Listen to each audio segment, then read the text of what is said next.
चलो अब आते हैं 3.5 पर। इसमें क्वेश्चन क्या है 3.5, without performing long division determine which of the following rational number will have terminating decimal and which B repeating.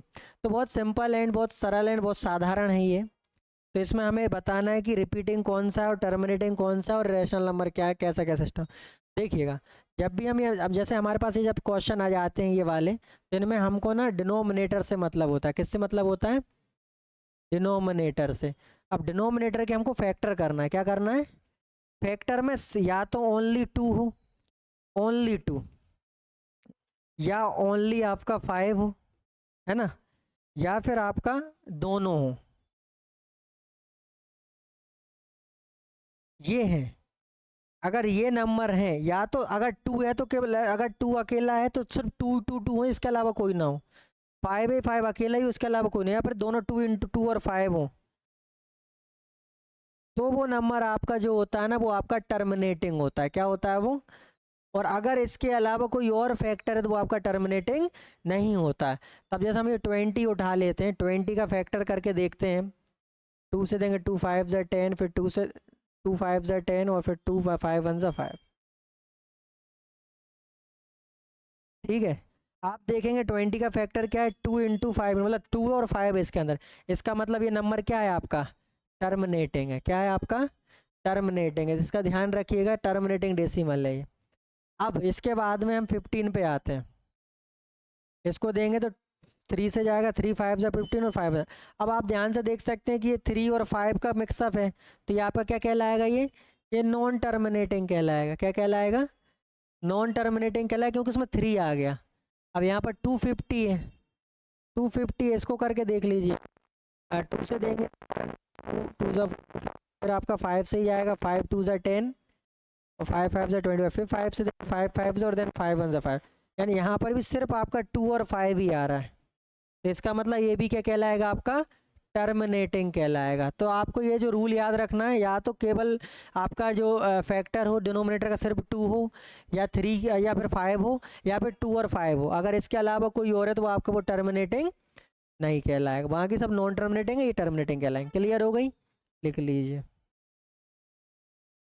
देखो ये क्वेश्चन है, इस क्वेश्चन सेकंड क्वेश्चन में क्या लिखा हुआ है कि आपको perform the long division for 1/13। सबसे पहले हमें 1/13 डिवाइड करना है, तो ये कर लेते हैं। 13 से हमको डिवाइड करना है, 13 को से डिवाइड करना है 1 को। ठीक है, जो कि जाएगा ही नहीं तो 0 रखेंगे, यहाँ पे रख देंगे डेसिमल, तो इतना हो जाएगा 10। 10 अगेन छोटा है तो फिर 0 रख देंगे, देन आपका ये हो जाएगा 100। अब 100 तो हो गया। 13 का डिवाइड करेंगे तो 100 कितना हो जाएगा? 13 का कितने टाइम जाएगा बताओ? 13 13 7 ज़ा 91, 13 7 ज़ा ही 91 हो रहा है, तो यही कर लेते हैं। माइनस कर दीजिए, कितना बचेगा? 9 बचेगा। यहाँ पे कुछ नहीं, यहाँ पे कुछ नहीं। ऑब्वियस सी बात है, डेसिमल रखा हुआ है तो 90 हो जाएगा फिर से। अभी 13 7 ज़ा ही 91 होता है, तो 13 6 जा जाएगा ये। 13 6 ज़ा कितना होता है? 78 होता है। माइनस कर दीजिए,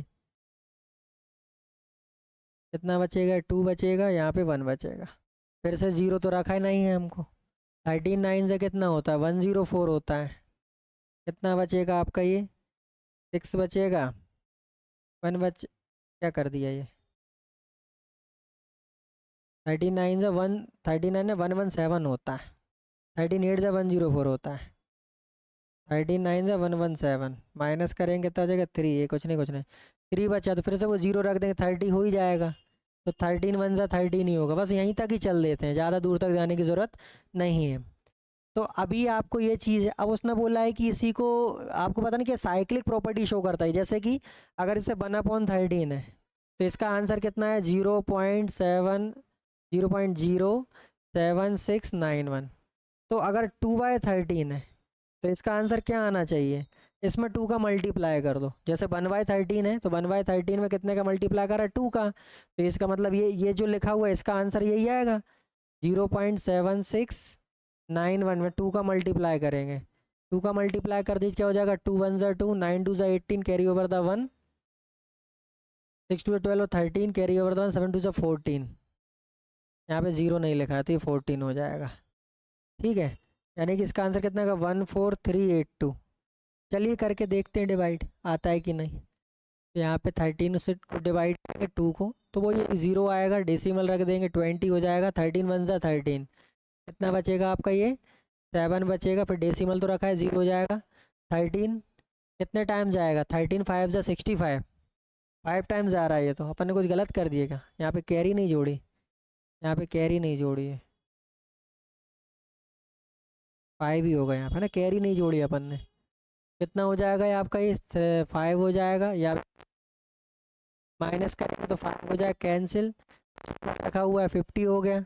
13 का वही 13 आपका 39, 13 4 जा 52, तो ज़्यादा हो रहा है तो 3 होगा। 13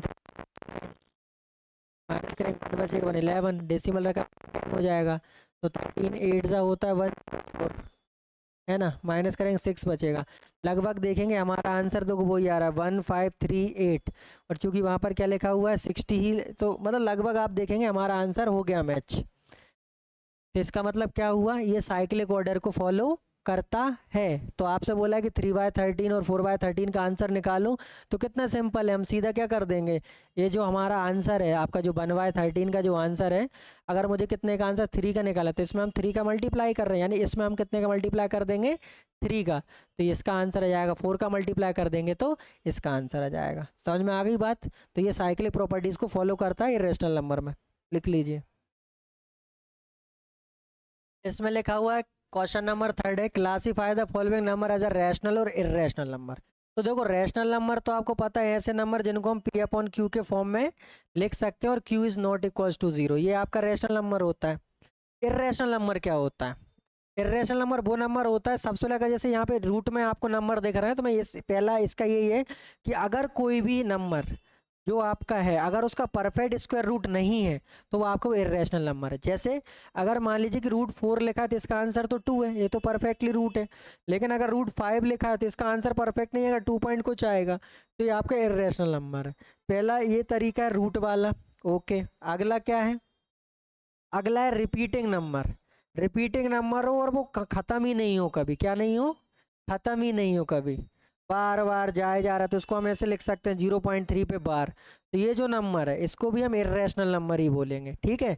ऐसे नंबर, कैसे नंबर कि जो आपके कंटिन्यूसली जो है नॉन रिपीट, मतलब रिपीट होते जा रहा है होते जा रहा है, रिपीट हो भी रहा है नहीं हो रहा है, पर ख़त्म नहीं हो रहा, नॉन टर्मिनेटिंग है। जो टर्मिनेटिंग नहीं है वो भी आपका इरेशनल नंबर होता है। अब आपको समझ में आ गया होपफुली। तो चलिए इसको पहचानते हैं। पहला वाला है √81। क्या √81 आपका इसका आंसर कितना होता है 9, यानी कि रैशनल नंबर। क्या है ये, रैशनल नंबर। इसके बाद √12 आपका इसका आंसर परफेक्टली नहीं है, तो ये आपका इरेशनल नंबर है। क्लियर हो गया। इसके बाद है 0.3333 और यहाँ पे डॉट डॉट डॉट लगा है, क्या लगा है, इसका मतलब ये आपका इरेशनल नंबर है। इसके बाद क्या लिखा हुआ है, ये भी यहाँ पे डॉट डॉट डॉट लगा है, यानी कि ये भी आपका नॉन टर्मिनेटिंग है, यानी जाता जा रहा है जाता जा रहा है, तो ये भी आपके इरेशनल है। यहाँ पर लिखा हुआ है 1.010, यहाँ पर भी डॉट डॉट लगा, ये भी आपका ख़त्म नहीं हो रहा, ये भी आपका इरेशनल नंबर है। यहाँ पे 23 पॉइंट ये, और इस टाइम भी ख़त्म हो जा रहा है नंबर, क्या हो जा रहा है नंबर, टर्मिनेट हो रहा है, तो इसको रैशनल नंबर ही बोलेंगे। क्या बोलेंगे, तो ऐसे नंबर जो आपके क्या बोलते हैं रिपीट, दो तरह से हो सकता है, रिपीट भी कर सकते, नॉट रिपीट भी कर सकते, लेकिन वो कभी dot dot dot dot dot dot dot dot चल रहा है, मतलब डॉट डॉट का मतलब कि आगे तक इनफाइनाइट नंबर तक है, इसलिए वो आपका इरेशनल होगा। और रैशनल कब होगा वो नंबर, जब आपका वो एक टाइम बाद कंप्लीटली टर्मिनेटिंग हो जाएगा। तो जैसे ये नंबर जो है, यहाँ पे कई बच्चे गलती करते हैं, सर इतना नंबर लिखा था तो हमें लगा कि ये इरेशनल होगा। ऐसा नहीं है बेटा, अगर वो टर्मिनेट हो रहा है तो इसका मतलब वो आपका रैशनल है, अगर वो टर्मिनेट नहीं हो रहा, जाता जा रहा जाता है, तो इरेशनल। और एक कंप्लीटली अगर आपका वो उसका नहीं है आपका रूट की वैल्यू, तो वो भी आपका वो इरेशनल है, और अगर कंप्लीटली वैल्यू है तो वो आपका फिर रैशनल कहलाएगा। क्लियर हो गई बात, लिख लीजिए। लिखा था number 0 point, question number 4, the number 0.9 पे बार विच मीन्स 0.9999। मैंने आपको बताया था अगर किसी नंबर जैसे बार लगा है, क्या लगा है 0.9 पे बार लगा है, तो जितने भी नंबर पे बार लगा है मतलब वो रिपीटिंग नंबर है। क्या है वो continuously infinite number of times repeating है। अगर जैसे सपोज कि लिखा है 0.812 पे बार लगा है, तो ये नंबर इस तरीके से लिख सकते हैं हम 0.812121212 ऐसे चलेगा।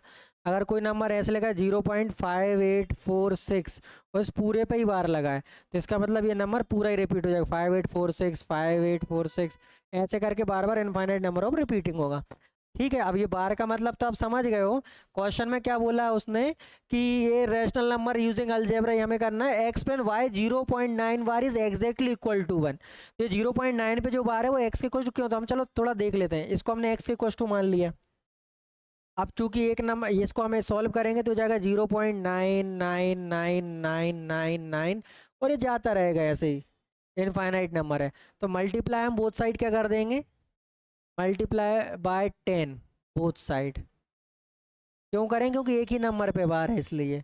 तो यहाँ पे 10x हो जाएगा और ये आपका एक 9 इस तरफ आ जाएगा और ये 9.99999 डेड डेड डेड डेड ऐसे ही रहेगा। क्लियर है। इसको हम क्या करते हैं, इक्वेशन फर्स्ट मान लेते हैं और इसको इक्वेशन क्या मान लेते हैं, सेकंड।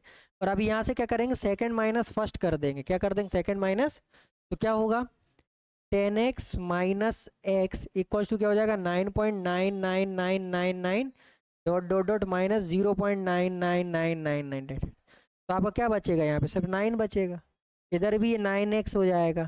तो आप ध्यान से देखेंगे तो x कॉस टू क्या हो जाएगा 9/9, यानी x की वैल्यू क्या हो गई आपकी 1 हो गई है।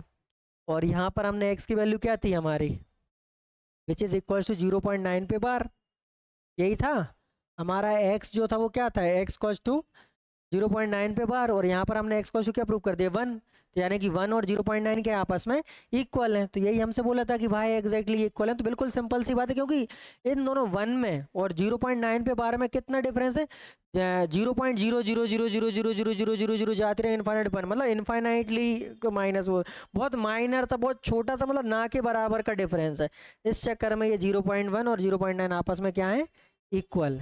क्लियर हो गई बात, लिख लीजिए।